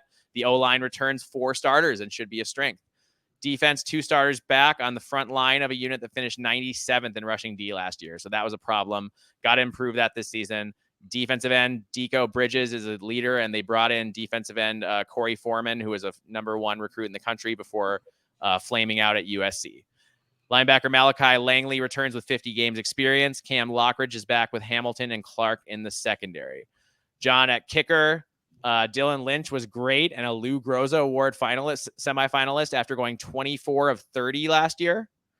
And Coach Jeff Tedford, like we said, recently stepped down for health reasons. So, John, here's how I see this game. Michigan's defense is going to be tested for real because Fresno's an explosive offense, especially throwing the ball. Yeah. They can run the ball too. Fresno State is built off of transfers from other power conference schools. So they have size and talent that you don't usually get in the Mountain West. One of the reasons why they're one of the best teams in the Mountain West every single year. So this is a test that way. That said, they can't stop the run, and Michigan wants to pound you. So I don't think, this game, I think this game for Michigan's defense is going to do what it wants, Michigan's offense is going to do what it wants, and Michigan's defense is going to be tested a little bit. Yeah. But I think the offense is going to be so successful that it's not going to matter how the defense plays. Yeah, I agree. I think that it's just going to be, they're just going to beat up Fresno State. I do think Keene is an amazing quarterback. He's a lot of fun to watch. He's dual threat. He's slippery. So it could definitely cause some issues periodically for Michigan's defense. Yeah. But I think that's good. I think honestly, I think it's good for Michigan to have this kind of a test early on. I think it'll get them going. It'll get them to hopefully work together early on in the season and figure out where their weak spots are, which is what they need to do if they want to get back to contending for the Big Ten championship. Yeah. They need to figure this stuff out early, and I don't think an easy game. Not that this is going to be hard. But I don't think facing off against some FCS opponent the first game of the season would do them any favors. I think this is actually going to help them in the long run, to be honest with you. I agree. I agree with you with everything you said. And I'm also going to say, because Michigan plays Texas in week 2, Yep. I think they're going to play their cards close to the vest on offense, Yep. because their defense is so fantastic that, they'll probably do a good job against Fresno. They're pretty much, Michigan's pretty much unblockable. We've talked about that before. Yep. So I think their defense will do well. And I think their offense is going to just run the ball, because they do not want to show Texas what they've got in their bag. Yep. They want to have some surprises for Steve Sarkisian next week. Yep. In the Big House. Totally agree. Yeah. So it'll be interesting to see what the Michigan secondary looks like. I think that's something we could take something from this game and how that plays out, and whether Fresno State's able to create much separation or not. Yeah. Yeah. All right. Next up, we have UCLA, the UCLA Bruins, and the Hawaii Rainbows. UCLA, the line is -14 for the Bruins, and it's a 6:30 p.m. game on CBS. And Hawaii is already 1-0. Yep. So good for them. Yeah, I think this will be a good test as well. I think this is going to be a good team to start out with. I do think UCLA will take care of business, but Hawaii, it was a solid day for their defense under their new coordinator, Dennis Thurman, where they held Delaware State silent for all but 2 drives. Their special teams was also a factor, with Tylen Hines running a punt back for a score. On offense, they got off to a hot start, scoring in the first quarter, but was shut out until halftime. But would wake up in the half to put up 21 unanswered points. And their quarterback, Braden Shagar, I think, finished opening night completing 17 passes for 2 touchdowns while also running in 2 TDs himself. So, this is a confident Hawaii team. They got a solid win. They should feel good. I think that they're fairly talented, but I think that it's going to be another game where UCLA is just going to just outplay them and be able to outlast them in the long run. I do think, though, that this is going to be good for UCLA and Deshaun Foster early on to have a competent team to go up against. Yeah. Because, again, there's a lot of things to figure out. A first-year head coach, a lot of new pieces. You're trying to figure out where you stand, what's your identity. And this is a team that I think could push you at times, but in a good way. I think they're going to be able to win comfortably. I think at least by a score or 2. I don't think it's going to be much of a contest. I don't see UCLA faltering or anything like that, unless something goes terribly, terribly wrong. But I could see Hawaii putting up a couple scores, keeping it kind of close through the first half, even maybe into the third quarter, until UCLA takes over. And the score may be closer than what you want it to be, but I think that that in the end, you're basically going to see UCLA in control the whole time. I just think the talent is just too big. The talent gap is too big. But it should be a fun game. There should be a lot of fireworks. I think the Hawaii's quarterback has a lot of talent. He can also he's also dual threat, so that'll be kind of fun to watch and see what UCLA's defensive line can do in containing him. Also testing out their secondary a bit, which will be good. But I don't think we're going to be seeing a lot as to knowing where UCLA is at the line of scrimmage. I don't think we're really going to have a feel on that after this game. Hawaii is just not that team. Right. So I think UCLA will just look good and pull out a pretty decent win here. Yeah, no, I echo everything you say. I think, good for Hawaii for getting that win, but I think UCLA is probably going to wear them down. It's one of those games where you just don't want to turn the ball over too much and give the other team hope. Exactly. Yeah. The only thing that I think UCLA could shoot UCLA in the foot would be turnovers. Yeah. But I don't see that happening. Yeah. Mm-hmm. All right. Moving right along. We have Weber State visiting Washington. This is a 10 p.m. game, John, on the Big Ten Network. So get used to having the West Coast teams in the Big Ten. A 10 p.m. kickoff. God bless you. All right. Washington is favored by 27.5. So what are you thinking about this one? Well, this is a 10 p.m. game, but for me, it'll be an 8 a.m. Sunday morning watch. That's what it'll be. Yeah, for sure. Just full disclosure, Husky fans or anyone else starting games at 10 p.m. Yeah. I just can't do it anymore, man. So I record them and I do watch it in its entirety. So just don't worry about that. But I will be watching it the next morning. Yeah. But what's interesting is this is actually the first time they've ever played, which is crazy because wow. because Washington's played a ton of teams from the Big Sky Conference. So that's kind of a little interesting fact, I thought, that they haven't played before, but we'll see how that goes. I don't think there's much to worry about here. I think even though Washington is lost a lot of talent and they're in a total rebuild, I don't think that they're going to be tested anywhere on the field. This should be an easy win. What I'm going to be looking for here is, just how is their defensive coordinator. Are they going to have the defense looking like they're together? I don't want to see any crazy mistakes, anybody getting caught flat-footed or looking like they're out of position. I don't think that will hurt them anyways, but I want to see that. I want to see them look together. I want to see them look solid, and all of the major changes that are going on here. But to be honest, I'm not worried about this at all. Washington should roll, and it should be pretty darn easy. Yeah, this isn't. I had to look up that it was the Weber State Wildcats. Yeah. So good for them. But yeah, I don't think there's literally anything we need to say about this game except for that Washington should be able to pull their starters early. Yeah. And I would expect them to do so. Mm-hmm. All right, John, we made it to the last game. We did. So we have, and it's a banger. So this game is on Sunday.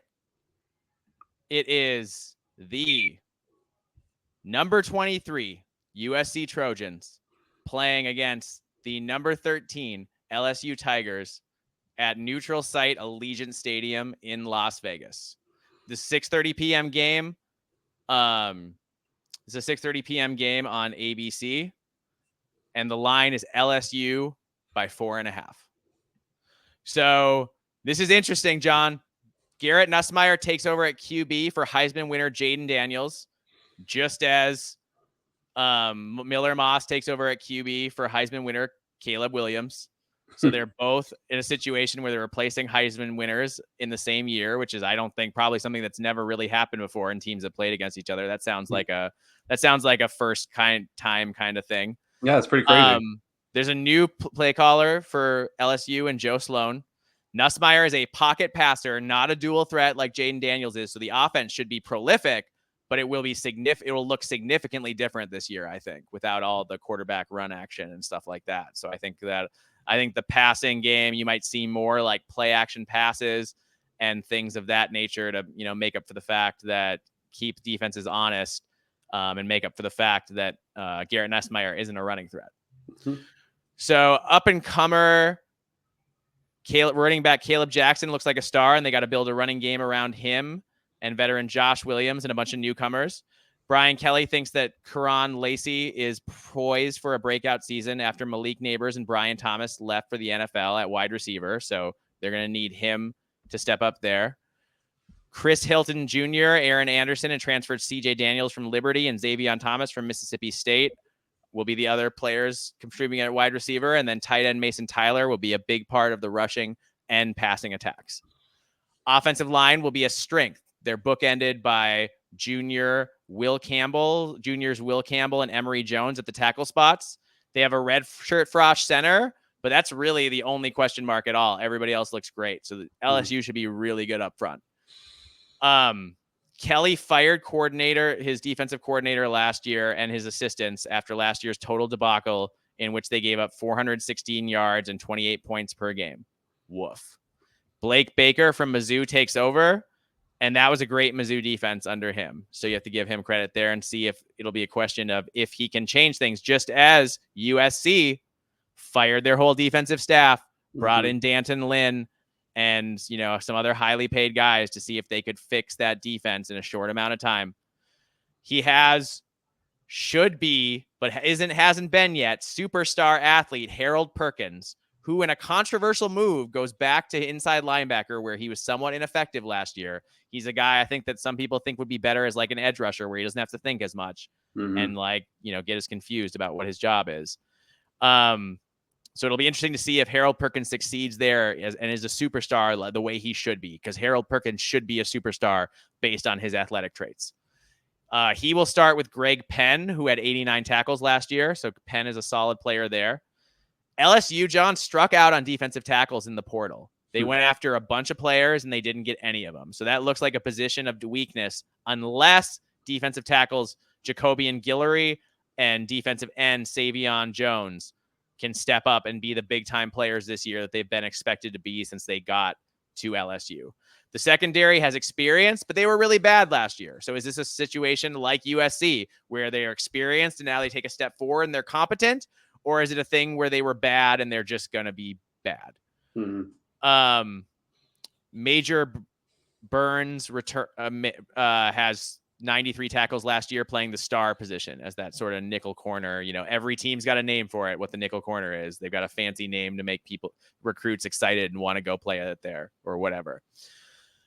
Damian Ramos is back after making 12 of 15 field goals last year. And the punter, Peyton Todd, is a new player with zero experience. So we don't know what he's going to look like at all. Tigers expect to contend for a playoff spot, John. That will not happen if they lose to USC. Point blank won't happen.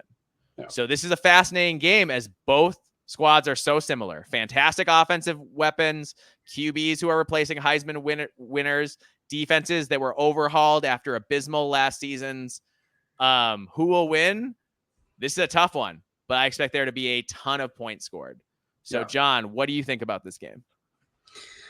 I'm with you. I gotta be honest. I'm leaning towards LSU for this. I just feel, again, when it comes to the line of scrimmage, I think LSU has just got a little bit of an edge. I have more faith in Chip Kelly having them prepared there. Brian Kelly. Sorry. Thank you. I'm just still not certain until I see it. Maybe I'm totally proven wrong in this game, and USC's offensive and defensive lines are going to be up to snuff and they're going to be great. If they show up and they're able to do that in this game, watch out. And I'm talking all season. USC is going to be more dangerous than I previously thought. But right now, I don't think that. Do I think they won't be able to score any points? Absolutely not. I think they're going to be able to score. I think it's going to be a shootout. But I think that when it comes to the line of scrimmage, I think that LSU has definitely got the edge on them and is probably going to be able to pull this out in the end. Yeah, that LSU offensive line looks really good to me. It does. And having that kind of continuity and talent on the offensive line gives me a lot of confidence that Garrett Nussmeier is going to have the time that he needs to make good decisions. And I believe that if Garrett Nussmeier has time to make good decisions, he will wreck you downfield. Mm-hmm. So here's my question for USC, John. Bear Alexander. Because at times he was unstoppable last year, but his effort is inconsistent. And more Saturdays than not, he didn't show up. Mm-hmm. So is Bear Alexander in a big moment on a national stage in a ranked game going to show up and make it hard for that red shirt Frosh center for LSU? Is going to make it so that center sees some things athletically he hasn't seen, So it's going to have to. Bear Alexander is going to have a good game. He's going to have to wreak havoc inside, because if not, I just don't see how USC has a chance. Yeah. I think it'll be a close enough game. I think USC will score points. I'm not saying it's going to be a blowout, but I just think that LSU over the course of 4 quarters could wear USC down, especially with that tough offensive line. That's where I'm at, man. It's exactly my thoughts. So I have I have USC losing this game. And what's your score prediction though? So I think it will be close. I do. I think that it'll be a thing. I think USC is going to be really hyped up. I think USC can be a team that's really inconsistent in their effort. I don't think they're going to be inconsistent. I think they're going to show up. I think they're going to show out. I think they're going to do some really good things, especially offensively. But ultimately, I've got LSU 41, USC 34. Okay. That So sounds I think it's going to be close enough, but I just trust that LSU offense and more with that offensive line more than I trust USC. That's the bottom line. Yeah, I had LSU 42 and USC 31. Okay, so you think it's going to be pretty convincing a little bit. I do. I think at the end. I think Yeah. there's going to be some. I think it's just going to hit a point in the fourth quarter where USC just runs out of gas and LSU Could happen. is able. Yeah, and that's it. And then I think LSU it's everyone knows like maybe halfway through the fourth quarter, everyone's like it's just that one score, and then USC just totally quits and they roll over. That's kind of what I'm expecting. It's a big game, man, because I'll tell you what, though, if USC wins this game, yes, the whole Big Ten's on notice. Absolutely. The 100%. whole Big Ten has got to be ready for the Trojans if they win this game. So this is a big one, man. I'm really excited to watch this game. I'm glad it's got a prime time spot all by itself where we can appreciate it. Same. Yeah, it'll be good. I'm looking forward to it, man. This whole week I'm excited for. I mean, it's Big Ten play. It's finally we're here. We're here. The whole offseason's over. We made it to week 1. We're gonna watch some honest to God football. Thursday, Friday, Saturday, Sunday, Monday. Love that. My fiance is gonna love it. She's really excited about it. She's gonna be, I bet she's pumped about it. All right, John. Anything you want to say before we get out of here? As always, if you want to find We Live for Saturday, you can find us on YouTube, Spotify, Apple Podcasts, Google Podcasts, and Podcast Addict. If you want to find us on Twitter, you can find us at We Live for B1GSAT. If you want to find Mike here, you can find him at Alibaba26. If you want to find me, John, you can find me at Norwegian Gopher. You want to email us, you can email us weliveforsaturday b1g@gmail.com. And as always, if you want to rip us apart in the comments, just do so after you leave a 5-star review and subscribe and like. Yep, if you're on an audio platform, and if you're on YouTube, please subscribe and like the video, and then go in the comment section and have at us. Yep. All right, John, I'm excited to watch some football, and then on Sunday we get to come back and talk about actual football and not off the field and not hypothetical things and not speculation and not realignment and not off the field nonsense about, who's got the better left tackle between these 3 teams. I don't know, man. We get to watch football and see it all play out in front of our eyes. I am pumped. Yep. Finally we are here. I can't wait. Awesome. All right. Well, thanks. If you're still with us after all this time, you're a real one. And we will see you after this weekend's games.